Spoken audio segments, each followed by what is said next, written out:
Students, आज मैं फिर आपके सामने हूँ नो एवरीथिंग इन संस्कृत में। आज मैं आपको 10th के सिलेबस के बारे में बताऊंगी, उसका एक चैप्टर भी करवाऊंगी।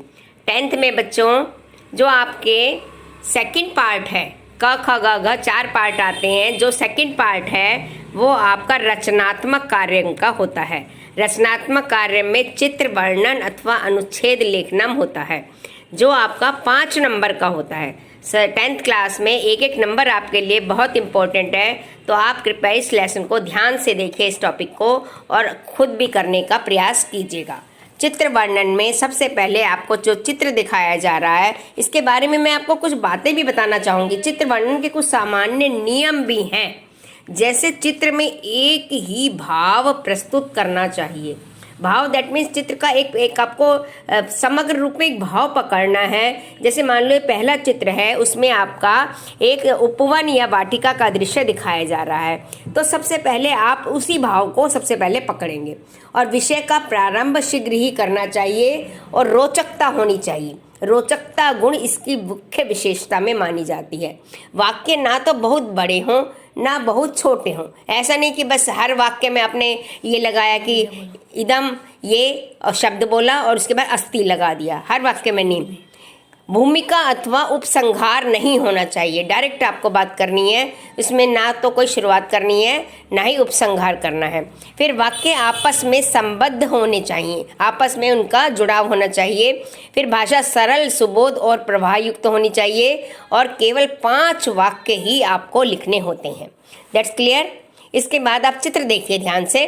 चित्र देखिए, चित्र में आपको दिखाई दे रहा है, साफ साफ दिखाई दे रहा है, एक घास में कुछ लोग खड़े हैं, तो बगीचे का ही दृश्य होगा। इसके नीचे आपको चित्र आपने देख लिया, इसके बाद कुछ वाक्य आपके दिखाई दे रहे हैं। तो पेपर में ये 2 तरह से आता, वाक्य नहीं भी होते और कई बार वाक्य होते भी हैं। तो वाक्य यदि होते हैं तो आपको खाली स्थान उसमें से देखकर, मंजूषा में से देखकर आपको भरने होते हैं, और यदि आपके खाली स्थान नहीं होते तो आपको मंजूषा की सहायता से आपको उन शब्दों का प्रयोग चित्र के अनुसार करना है। मंजूषा के वाक्य एज इट इज जो कुछ बच्चे बना देते हैं वो आपको बिल्कुल नहीं करना। लिंग, पुरुष, वचन आदि का प्रयोग आप वाक्य के अनुसार बदल सकते हैं, उसको परिवर्तन कर सकते हैं चित्र को ध्यान से देखकर। यदि आपके मंजूषा के शब्द में कोई विभक्ति अलग लगी हुई है और आपके वाक्य के अनुसार दूसरी लगानी है, तो आप बड़ी आसानी से लगाएंगे, तभी आपके वाक्य ठीक ठीक होंगे। क्लियर। तो आपकी उपरि दत्तम चित्रम दृष्ट्वा मंजूषातः पदानि अवचित्य रिक्त स्थानानि पूरयन्तु। इस लाइन का मतलब आपको क्लियर है। इदम पहला है, इदम चित्रम, फिर डैश है और फिर अस्ति शब्द लिखा हुआ है।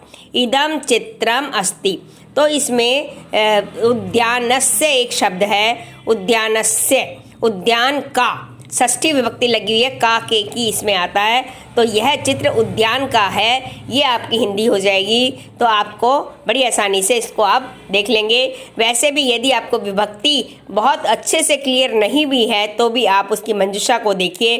अब तरंती तो क्रिया है, दूसरा शब्द विद्यान्यस्य है ही, मित्रई में तृतीय विभक्ति लगी है। यह चित्र मित्रों का तो हो नहीं सकता, एका माने एक होता है, स्ता माने होते हैं होता है, और चत्वारा माने 4, और जो है आपका शाटिकाम, शाटिकाम जो है आपका इसमें आएगा। शाटिकाम जो है 7th में है, महिला शाटिकाम धारयति, यानी कि महिला ने जो है शॉल धारण की हुई है। ये भी नहीं आ सकता। कोण माने कोने में, दंपत्ति माने हस्बैंड वाइफ, और जलाशय माने आपका होता सरोवर। तो यही आपका शब्द सही है। ये आपको कैसे पता चला? आपको या तो आपने हिंदी समझ के उसको देखा, या फिर आपने मंजूषा के एक एक शब्द को बड़े ध्यान से देखा और इसमें मैच करके देखा, तो पता चला कि उद्यानस्य शब्द ही आएगा। क्लियर। दूसरा आपका है अत्र वृक्षौ। अब वृक्षौ आपका द्विवचन है। वृक्षौ द्विवचन शब्द है। पेड़ 2 है या नहीं, आप ये मत कहो कि 4 है, यहाँ 2 क्यों लिखे हैं, आपको इस बात से कोई मतलब नहीं। आपको वाक्य के शब्द पकड़ने हैं। वृक्षौ 2 है और यहाँ 2 वृक्ष अब है। द्विवचन के लिए कोई शब्द यदि है के लिए, तो इसमें स्तः शब्द साफ साफ दिखाई दे रहा है। अस्ति, स्तः, सन्ति। लट लकार में अस धातु के रूप इस तरह से होते हैं। सही है, क्लियर। अत्र वृक्षौ स्था। इसके बाद है बालिका सह क्रीडत। क्रीडत माने खेलना होता है।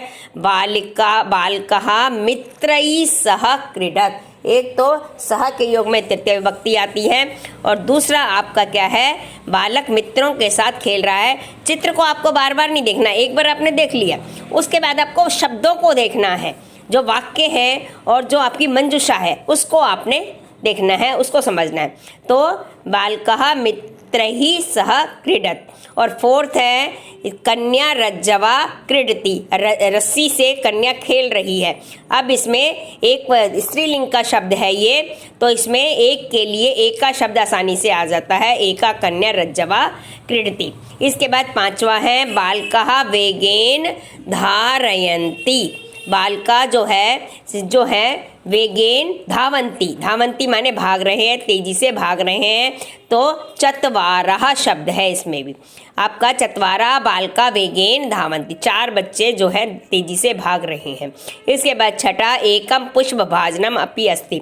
इसमें मेन क्या आया है, जो वाक्य में क्या देखा गया है बच्चे का, कि उसकी स्त्रीलिंग पुल्लिंग नपुंसकलिंग तीनों लिंगों पे पकड़ है या नहीं है, और उसकी क्रियावाचक शब्द यानी कि जो आपकी क्रियाएं हैं, ठीक है, कर्ता क्रिया, कर्ता यानी कि आपका जो है उस पर पकड़ है या नहीं है, और आपके जो लकार हैं उस पर भी ध्यान है कि नहीं, सारी बातें इसमें क्लियर हो जाती हैं। तो एकम पुष्प भाजनम से हमारा क्लियर होता है कि ये आपका नपुंसक लिंग का शब्द है। एकम पुष्प भाजनम अपि अस्ति। तो आपका ये है एक कोने, कोने माने कोने में, कोने में एक फूलों की गमला भी है। पुष्प भाजनम अपि अस्ति। तो कोणे शब्द इसमें आएगा। कोणे एकम पुष्प भाजनम अपि अस्ति। इसके बाद आपका सातवां में है महिला धारयति। महिला धारयति, महिला धारण कर रही है। तो ये मैंने पहले भी क्लियर किया आपका, शाटिकाम, ठीक है, शॉल, महिला ने शॉल पहना हुआ है। 8वां आपका है घासस्य उपरि उपवेशिताः। ये तो आपका पेपर में आएगा, इसके बाद मंजूषा आएगी। तो 8वां है घासस्य उपरि उपवेशिता। घास को ग्रास भी कह देते हैं और घास भी कह देते हैं, इसमें षष्ठी विभक्ति लग गई है। घास के ऊपर बैठे हुए हैं। तो दंपत्ति, दंपत्ति घास पर बैठे हुए हैं। घासस्य उपरि उपवेशिता, ठीक है। इसके बाद 9वां है समीपे एकः अस्ति। तो यहाँ जलाशय शब्द आएगा आपका, पास में ही एक सरोवर है और जलाशय मीना तरंती। आपका तरंती शब्द सबसे पहला शब्द है, तैर रही हैं, ये सबसे लास्ट में आपका आ रहा है, जलाशय मीना तरंती। तो आप एक बात और कहना चाहूँगी इसके साथ में, तो जब आपको ये पता चल जाता है कि इस तरह से जैसे मैंने बोला ऐसे ही आप मन मन में बोल के चित्र को देखकर इन्हीं मंजूषा के शब्दों पर पेंसिल से लिख सकते हैं। तब आपको उसमें भरकर आप हर शब्द हर वाक्य को दोबारा से पढ़ सकते हैं। यदि आपका लास्ट में कोई शब्द ऐसा आता है जो मैच नहीं हो रहा, तो दैट मीन्स आपका ये कोई ना कोई शब्द गलत है, उसको आप रब करके दोबारा से ठीक कर सकते हैं। डायरेक्ट पेपर में भी ऐसा काम कर सकते हैं और प्रैक्टिस करें तो बहुत आसानी से ये क्लियर हो जाता है।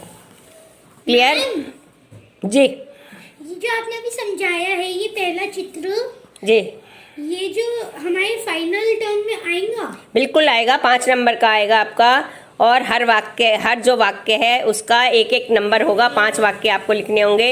एक एक नंबर में आधा जो नंबर है वो इस बात का होगा कि आपकी उस वाक्य में भाव पर कितनी पकड़ है, और दूसरा इस बात का होगा कि आपने क्रिया वचन लिंग का सही प्रयोग किया है या नहीं किया। ठीक है, ये दोनों आएंगे? नहीं, पेपर में यही चित्र नहीं आएगा बच्चे, पेपर में ये चित्र नहीं आएगा। चित्र की आपको प्रैक्टिस करनी है, कोई भी चित्र आ सकता है। लास्ट में आपको क्या करना है कि आपको कुछ चित्रों की इसी तरह से प्रैक्टिस हो जाएगी। कुछ कॉमन वाक्य होते हैं जो हर उसमें प्रयोग कर लिए जाते हैं, वो आप याद भी कर सकते हो। आप 10th क्लास में हो बच्चे, 10th क्लास में, समझे? जी अध्यापिका। इसके बाद आपका प्लीज़ सेकंड वो देखिए, आप सेकंड चित्र देखिए।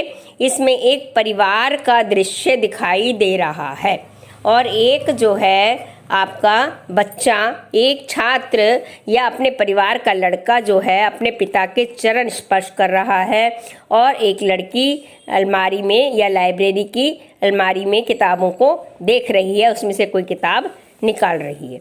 ठीक है, दिखाई दे रहा है आपको? जी अध्यापिका। हाँ जी, पहला वाक्य आप देखिए, अस्मिन् चित्रे एकः परिवारः वर्णिता। अभी देखिए, मैंने भी कभी बहुत दिनों से इस चित्र के बारे में कुछ नहीं देखा, मैं भी डायरेक्ट आपका देख रही हूँ, इसी तरह से आपके सामने पढ़ा रही हूँ। अस्मिन् चित्रे एकः डैश परिवारः वर्णिता। अब मैं मंजूषा को देखती हूँ।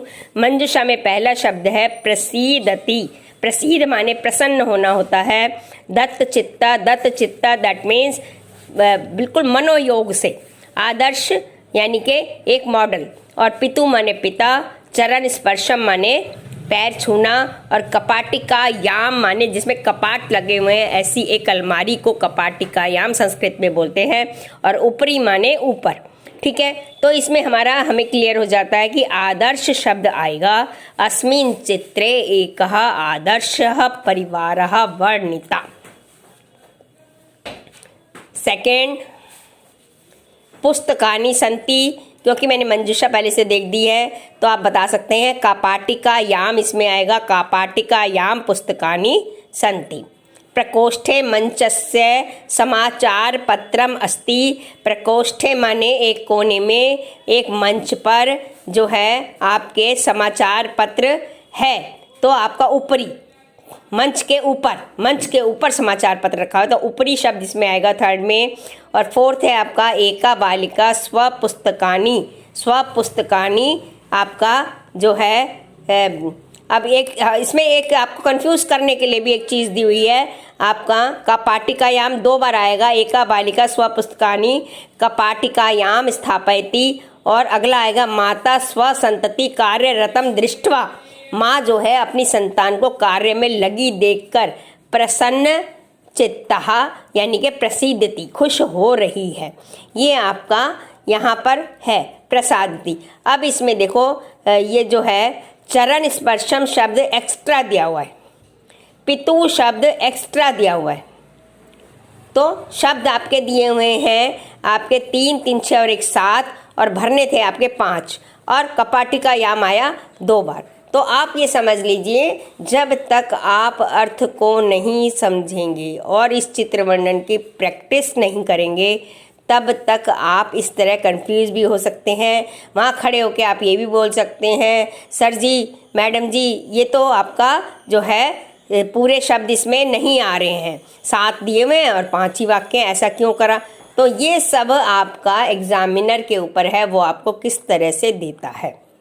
ठीक है, तो जी अध्यापिका, ये जो है आपका मैं आपके सामने ये क्लियर किया है। यदि आपको मेरा ये चैनल अच्छा लगा है और आप इसके बारे में और कुछ जानना चाहते हैं तो मेरे चैनल को सब्सक्राइब कर दीजिए और बेल को दबा दीजिए। बाय।